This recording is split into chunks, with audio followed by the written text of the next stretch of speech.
Rain hammered down on the deserted road, drumming like war beats against the tin roof of Ironwood Ranch.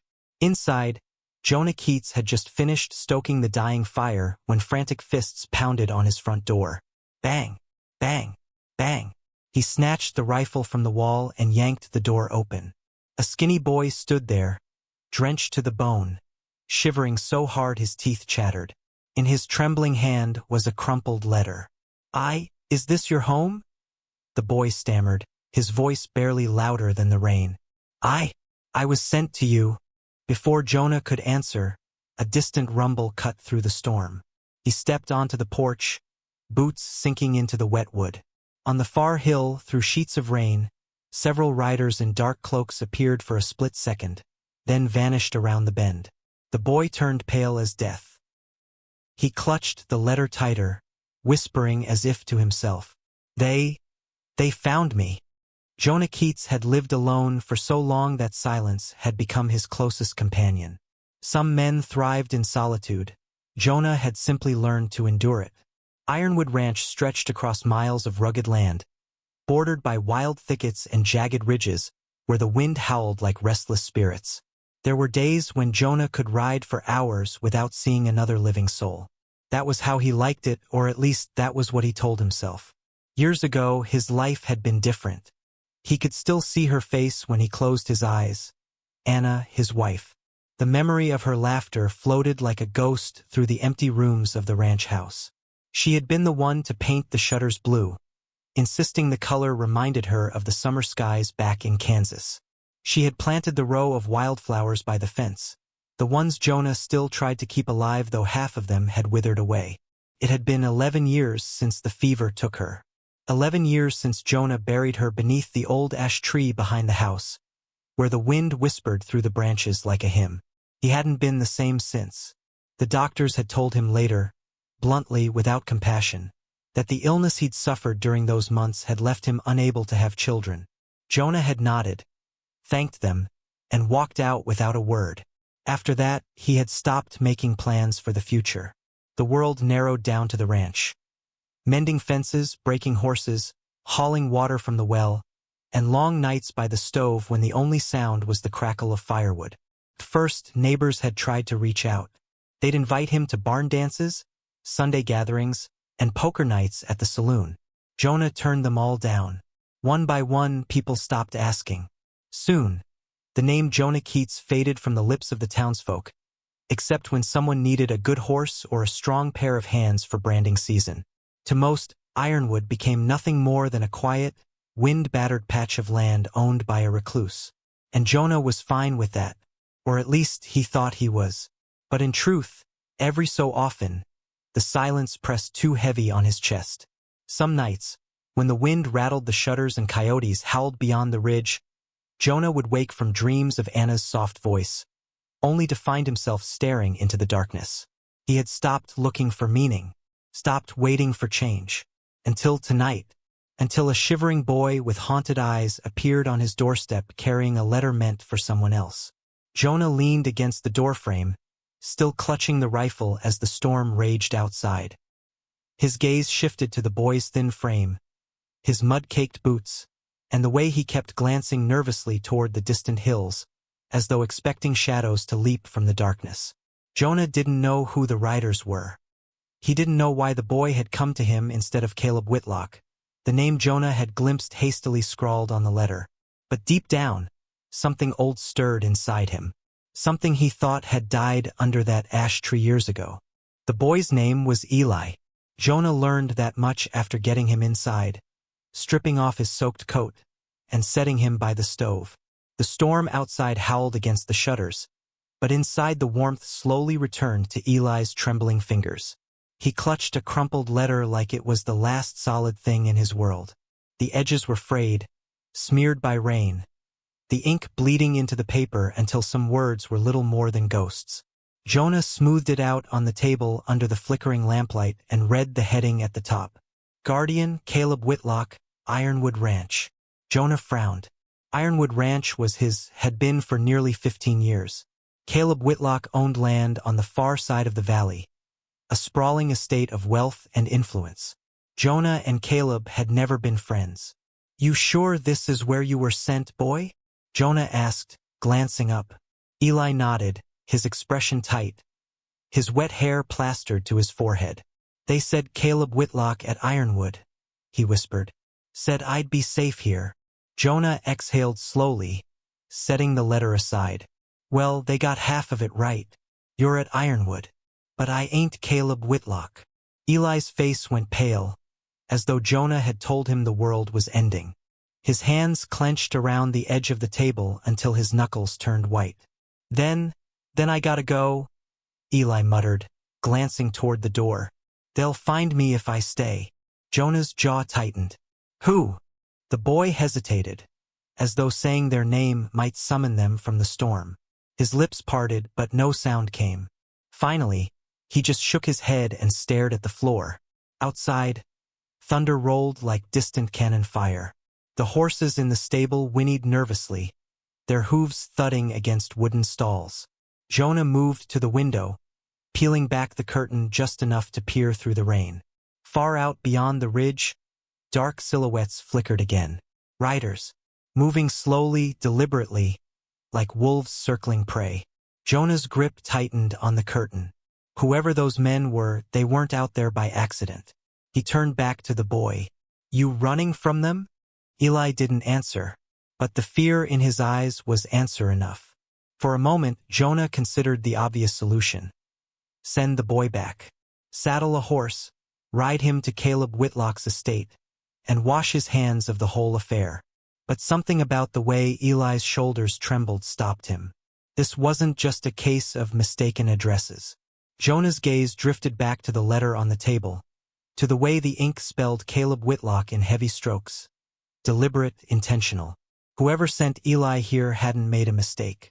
Someone wanted him delivered to Caleb. But why? Jonah didn't like questions without answers. "Eat," Jonah said finally, placing a plate of bread and salted pork in front of the boy. "You look like you ain't had a meal in days." Eli obeyed without hesitation, tearing into the food as though he'd been starving. When he'd eaten half, he spoke in a low, cracked voice. "They said Caleb was gonna take care of me." He swallowed hard. "Said he takes in lots of boys like me. But I heard stories. From other kids." Jonah leaned forward, elbows on the table. "What kind of stories?" Eli stared into his plate, silent again.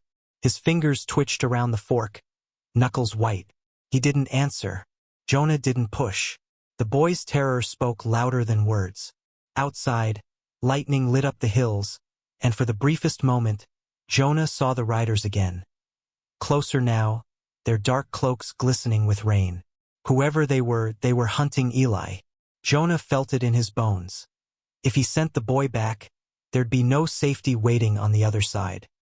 He picked up the letter again, his thumb smudging the ink as he read Caleb's name one last time. Something was wrong here, terribly wrong. The storm passed by morning, leaving the land washed clean and glistening under a pale, broken sky.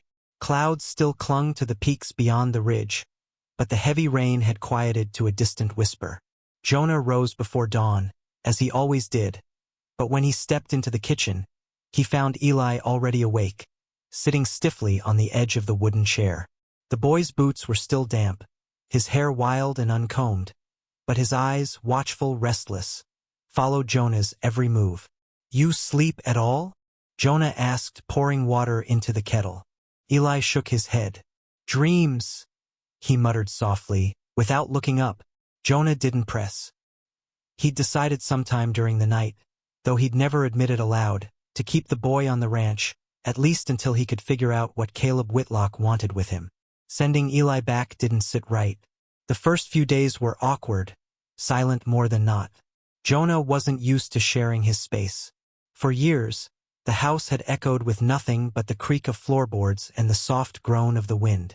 Now there were 2 plates at the table, 2 sets of boots by the door, a voice, small but steady, where before there had been none. And yet, to Jonah's surprise, Eli adapted quickly. By the second morning, he was out in the yard feeding the hens without being asked. By the third, He'd patched a tear in the barn wall using scrap wood Jonah had left leaning against the fence. He worked fast, quiet as a shadow, but with an instinct Jonah recognized. A boy who'd learned young that staying busy meant staying alive. One evening, Jonah found him standing by the corral, staring at the wild stallion that Jonah had been trying, and failing, to break for months. "Best keep back," Jonah called from the gate. "That one don't take kindly to strangers." Eli didn't move. Instead, he stepped closer, slow and measured, until the stallion's ears flicked forward and its muscles tensed like coiled steel. Jonah was about to shout, but then he saw something impossible. Eli whispered, just a breath of words Jonah couldn't catch, and the horse stilled. His wild eyes softened. The tension drained from its shoulders. The beast lowered its head slightly, as if acknowledging him. Jonah approached cautiously, his boots crunching over dry straw. "What did you just do?" Eli turned, surprised. "Nothing," he said quickly, shrugging as if it were nothing at all. "Boy," Jonah muttered, glancing at the calm stallion. "That ain't nothing." Eli didn't answer. From that moment, Jonah knew Eli belonged at Ironwood. There was something in the boy, a quiet strength, a strange gentleness, that the ranch itself seemed to recognize. But Jonah's peace was fragile, and he knew it. The riders had not returned since the night of the storm, but Jonah caught himself checking the horizon more often than before. He took to riding the perimeter fence daily, scanning for tracks, for signs of anyone watching. At night, he'd sit on the porch with his rifle resting across his knees, the stars sharp above and the wind carrying whispers through the tall grass.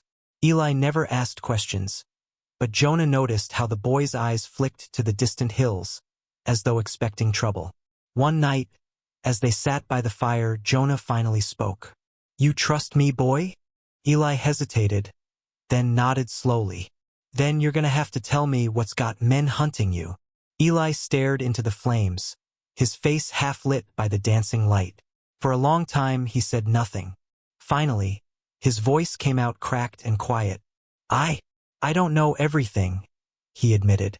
They just told us to stay quiet always. Kids like me don't ask questions. We just go where they send us." Jonah frowned, leaning forward.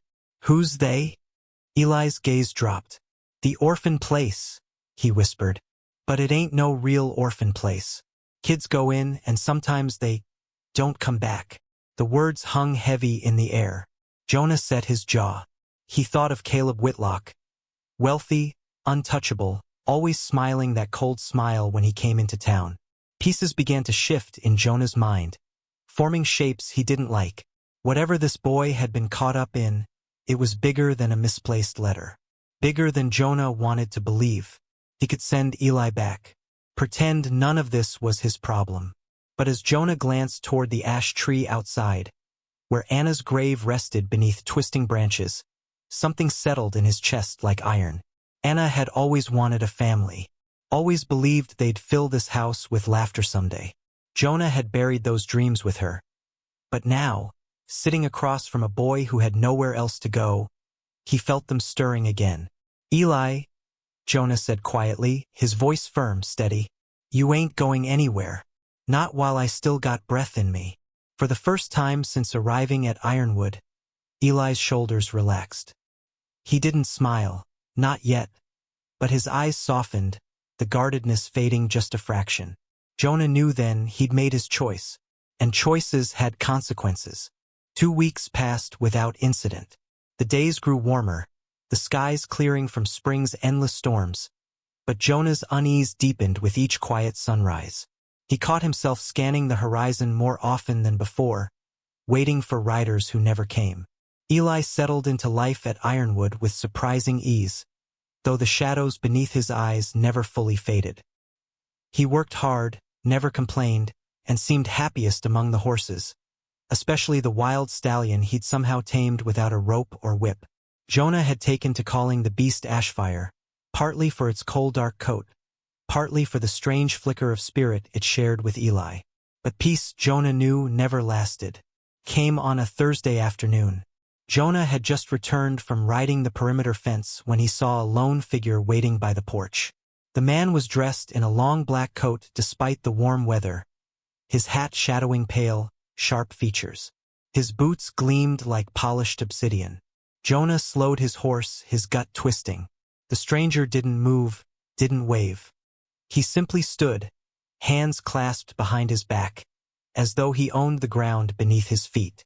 When Jonah dismounted, the man's cold gray eyes followed him like a hawk tracking prey. "Jonah Keats," the man said evenly, his voice smooth as glass but lacking warmth. "I am Silas Crane. I represent Mr. Caleb Whitlock." Jonah felt his jaw tighten. "Don't recall inviting either of you onto my land." Silas smiled faintly, though it never reached his eyes. He drew a folded set of papers from inside his coat and placed them deliberately on the porch rail. "I believe you are harboring a boy who does not belong to you," he said.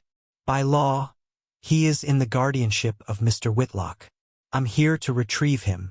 Eli had been standing in the doorway holding a bucket of feed. At Silas's words, his knuckles whitened on the handle, and he stepped behind Jonah instinctively, as though the man's voice alone had chilled his blood.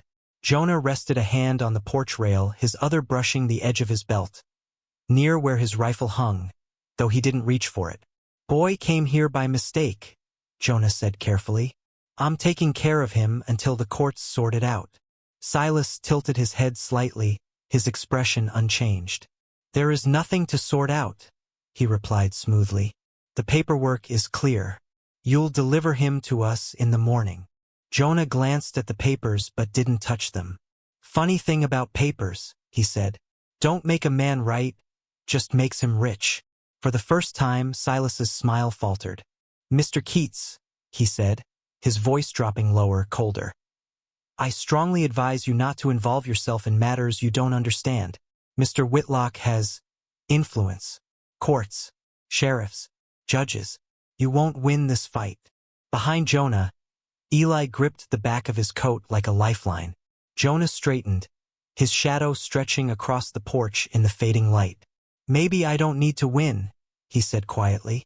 "Maybe I just need to hold my ground." A tense silence hung between them, broken only by the restless stamping of ashfire in the nearby corral. Silas finally picked up the papers again and slid them neatly back into his coat. "Tomorrow, Mr. Keats," he said, his tone like ice. "Don't make this harder than it needs to be."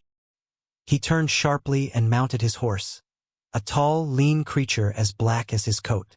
Without another word, he rode off toward the hills, vanishing into the distance like a shadow swallowed by dusk. Jonah stood there long after he'd gone, the weight of the encounter pressing down on him like a storm cloud. That night, Eli barely touched his supper.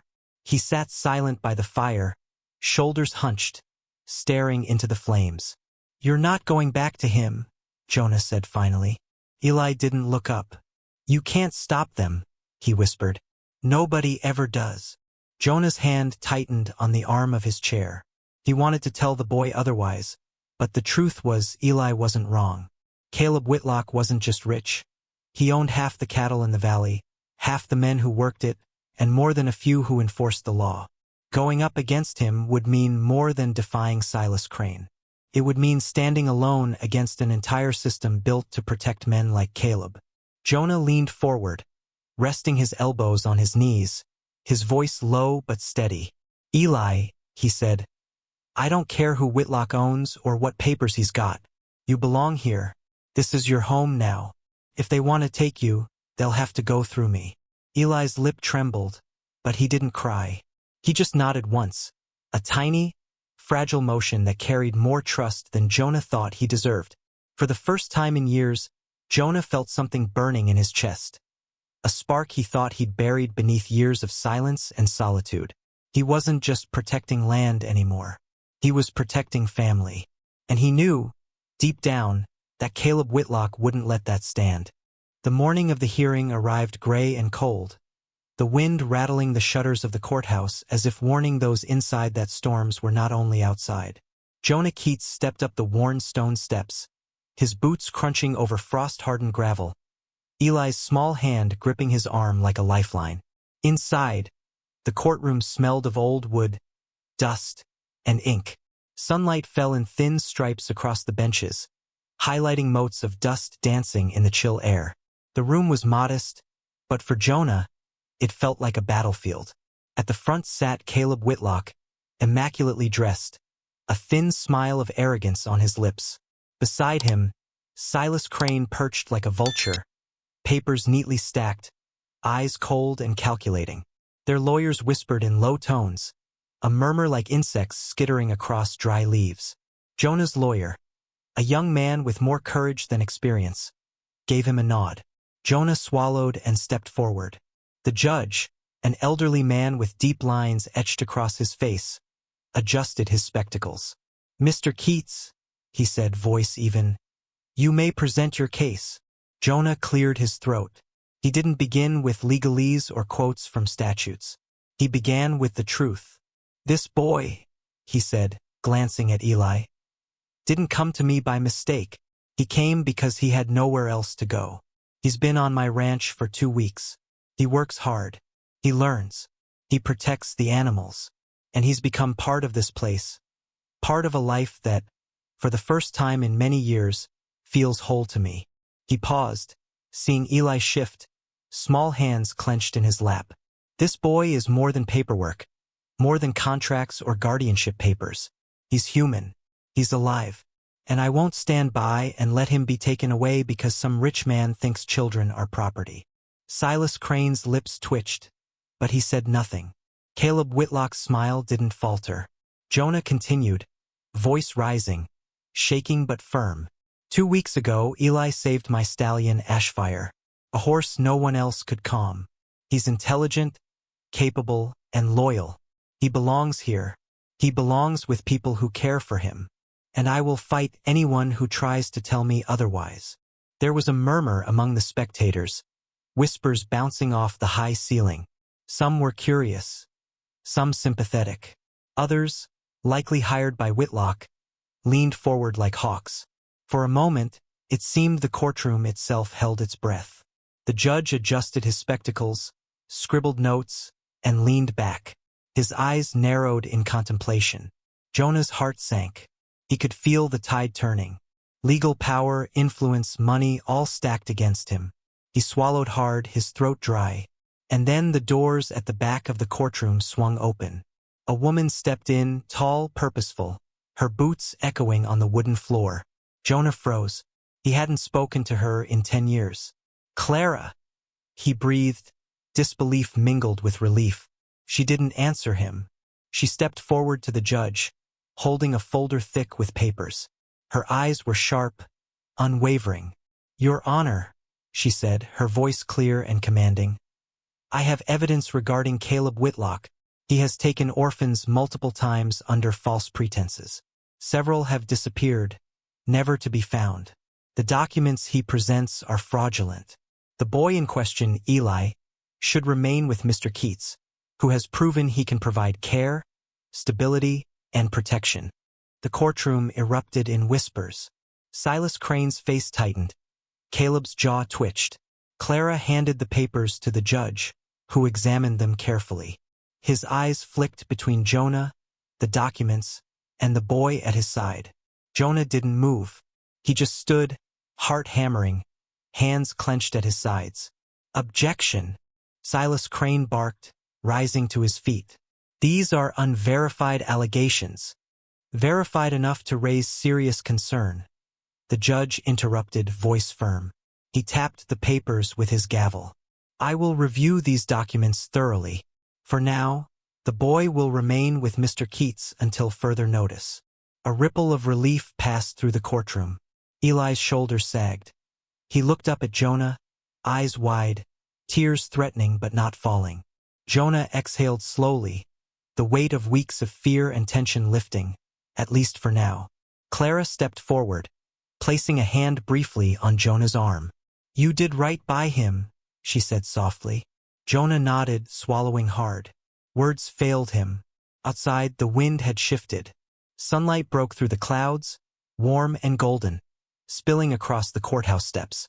For the first time in years, Jonah felt the world wasn't entirely cold. Not entirely cruel.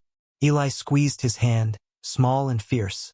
Jonah looked down, and for the first time since the boy arrived on his doorstep, he smiled, tentative, raw, and full of wonder. Justice, at least for today, had favored what was right. And for Jonah Keats, that was enough. Spring returned to Ironwood Ranch slowly, like a whispered promise. The snow melted from the ridges, giving way to patches of green that pushed through hardened soil. Early blossoms appeared along the fences and in the corners of the barnyard, white and pale pink against the lingering brown of winter. Even the wild stallion, Ashfire, seemed lighter, his coat catching the sunlight with a glow Jonah hadn't noticed in months. Jonah rose before dawn as he always did. The wind was soft this morning, carrying the scent of wet earth and new grass across the porch. The light painted the valley in golden streaks, highlighting the fences, the barn, and the ash tree under which Jonah's wife rested. Eli was already outside. The boy knelt by a small patch of soil near the back porch, a sapling in his hands. A young poplar, slender and hopeful, with pale leaves quivering in the morning breeze. Jonah watched him silently, leaning on the railing. Eli had grown stronger, more confident over the past weeks, though the cautious vigilance in his eyes remained. That was the part of him Jonah would never forget.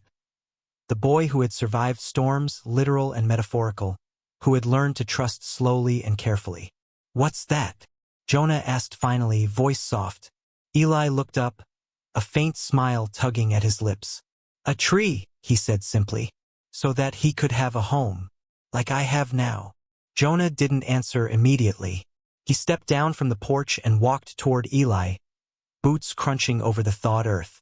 The boy's hands were muddy, the soil clinging to his palms, and Jonah found himself remembering his own hands, calloused from years of work, shaping, building, protecting. He knelt beside Eli, placing a rough hand on the boy's shoulder. For a long moment, neither spoke. The wind rustled the branches of the ash tree behind them, carrying faint sounds of birds awakening, insects buzzing, and somewhere in the distance, the faint call of a coyote. The world was alive, and it seemed to lean toward them, patient and forgiving. "You did good, Eli," Jonah said finally. "You made this place better. You made it ours." Eli's smile widened slightly, the kind of quiet, small smile that felt monumental to Jonah. For the first time in years, Jonah felt a warmth spreading through him. Not the fleeting comfort of firelight or sunlight, but something deeper, something that promised he wasn't entirely alone. They planted the poplar together. Jonah dug a hole with the spade, dirt soft beneath the earth, while Eli positioned the sapling carefully, patting the soil down around its roots. Every motion was deliberate, careful, a ritual of creation and hope. When the work was done, they stood back and surveyed the tree. It was small now, fragile even, but its leaves caught the sunlight and shimmered like a whisper of the future. "This'll grow," Jonah said, voice low, more to himself than to Eli. "Gonna be strong. Gonna be like you." Eli's eyes glimmered. "And someday," he said quietly, "it'll be taller than me." Jonah chuckled softly. "Maybe, but you'll always know where it started." For a long while, they simply stood together watching the valley. The horses grazed in the distance. The wind carried scents of fresh hay and blooming grass, and the world felt like it had paused just for them. No letters, no riders, no threats. Just Ironwood Ranch, the ash tree, the poplar, and the quiet bond they had formed. Jonah thought of Anna, resting beneath her tree. He imagined her smile, soft and patient. She had wanted a family. Maybe she would have been proud of this, the stubborn, lonely man who finally let someone in. Eli nudged a loose stone with his boot, sending it skittering across the dirt.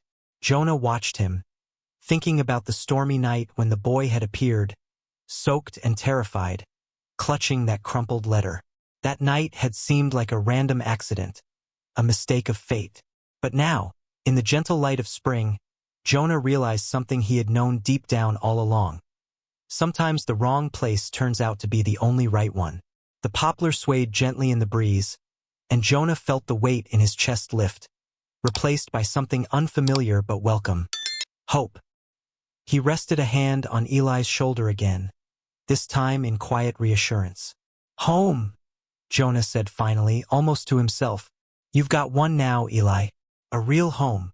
The boy looked up at him, eyes bright, and nodded.